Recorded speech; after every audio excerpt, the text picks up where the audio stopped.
मक्खियाँ एक ऐसी कीट है जिससे हर कोई परेशान ही रहता है। खासकर गर्मी और बारिश के मौसम में तो ये बहुत परेशान करती हैं।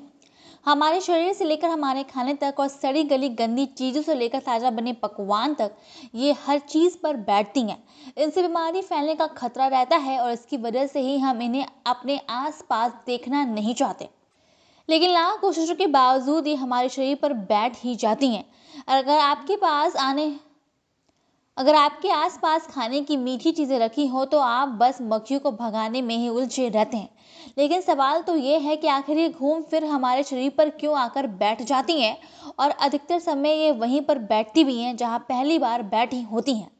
दोस्तों, मक्खियों के बारे में ये कहा जाता है कि उनकी सूंघने की क्षमता काफी तेज होती है।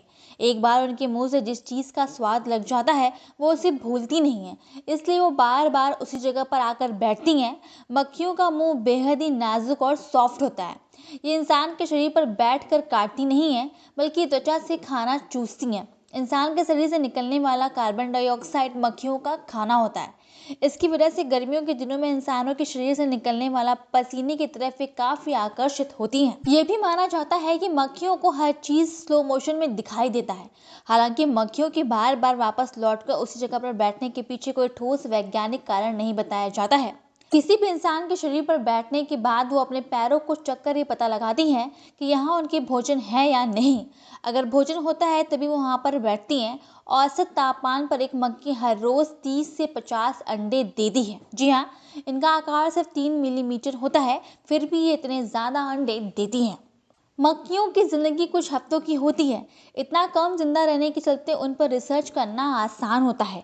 3-4 हफ्तों में ही मक्खियां दादी नानी बन जाती हैं, इसलिए उनकी 3-4 पीढ़ियों पर कुछ ही वक्त में रिसर्च हो जाता है।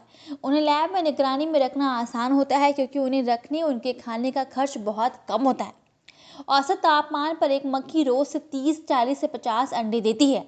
उनका आकार सिर्फ 3 मिलीमीटर का होता है, इसलिए लाखों मक्खियों को छोटी सी जगह में रखा जा सकता है।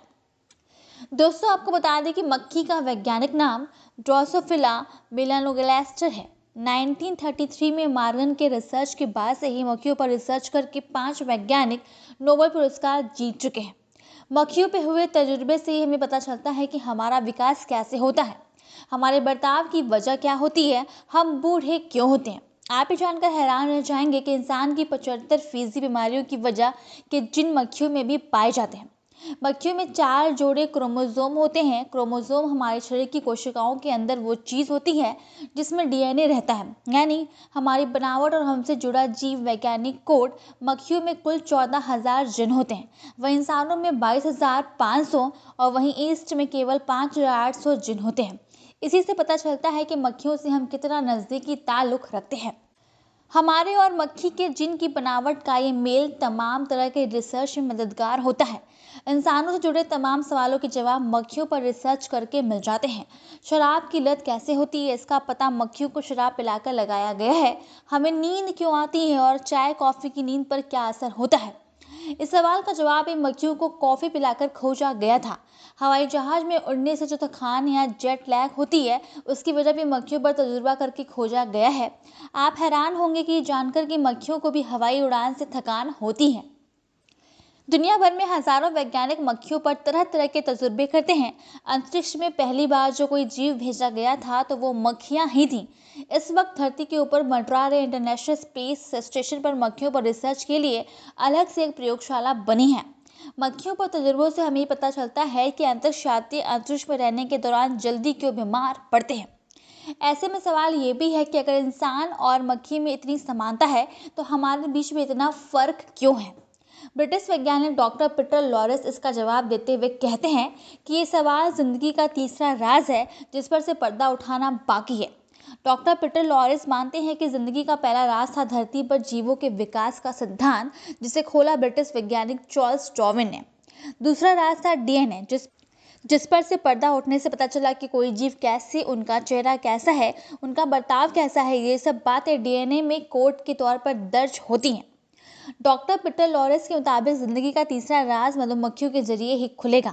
हालांकि अब इसमें वक्त लग सकता है, वो ये कि हमारे जिन में जितना मिल होने के बावजूद हम मक्खी से इतने अलग क्यों होते हैं। जैसे कि बाघ और तेंदुए में फर्क कैसे होता है, दरियाई घोड़े और गैंडे में कैसे अंतर पैदा हो जाता है। दो इंसानों के जिनमें ज़्यादा फर्क नहीं होता है, फिर भी हमारा चेहरा, नाक की बनावट, हमारे बालों का अंदाज और हमारा बर्ताव बिल्कुल अलग होता है। ये सारे राज जिन के अंदर ही छुपे होते हैं, लेकिन अभी इन बातों पर से पर्दा उठना बाकी है। इस काम में मक्खी बड़े काम की साबित हो सकती है। हम रोजाना देखते हैं कि बच्चे अपने माँ बाप जैसे दिखते हैं, लेकिन दूसरों से बिल्कुल अलग होते हैं। मगर इसका राज क्या है, ये अभी भी वैज्ञानिकों को पता लगाना बाकी है। जैसे कोई आर्किटेक्ट इमारत से पहले उसका नक्शा बनाता है, उसकी दिशा तय करता है, इसी तरह इंसान या किसी और जीव का नक्शा भी उसके जिन में दर्ज होता है। कोई जीव उसी नक्शे की बुनियाद पर बनता है। वो नक्शा कहाँ छुपा होता है, इसका जवाब मक्खियों से मिल सकता है। वैज्ञानिकों ने इस बात पर काफ़ी रिसर्च की है कि मक्खियों की अलग अलग पीढ़ियों में कुछ बदलाव कैसे आ जाते हैं, कुछ के पंख बड़े कैसे हो जाते हैं। इसका राज भी उनके जिन में ही छुपा था, जिसे वैज्ञानिकों ने उजागर कर दिया है। मक्खियों के जीन जिन और जीवों से मिलते हैं, उनसे तुलना करके उन जीवों के बारे में और जानकारी जुटाने की कोशिश जारी है। डॉक्टर पीटर लॉरेंस कहते हैं कि अभी जिंदगी के कई ऐसे राज हैं जिनका सच सामने आना बाकी है। इस काम में मक्खी मददगार साबित हो सकती है। तो अगली बार जब कोई मक्खी आपके खाने पर बैठे, तो उसे इतनी नफरत से मत देखिएगा। तो दोस्तों, ये था मक्खी और इंसानों का कनेक्शन। आपको ये जानकारी कैसी लगी, कमेंट करके जरूर बताइएगा। इस जानकारी को अपने दोस्तों को ज़्यादा से ज़्यादा शेयर करिएगा, ताकि उन तक भी ऐसी इंटरेस्टिंग जानकारियाँ पहुँचती रहे। हाँ, आपसे मिलते हैं एक नई अपडेट के साथ। ऐसी और अपडेट्स को जानने के लिए अभी चैनल को सब्सक्राइब जरूर कर लीजिएगा। हम मिलते हैं आपसे नई अपडेट के साथ। अब तक के लिए अपना ख्याल रखिएगा। नमस्कार, धन्यवाद।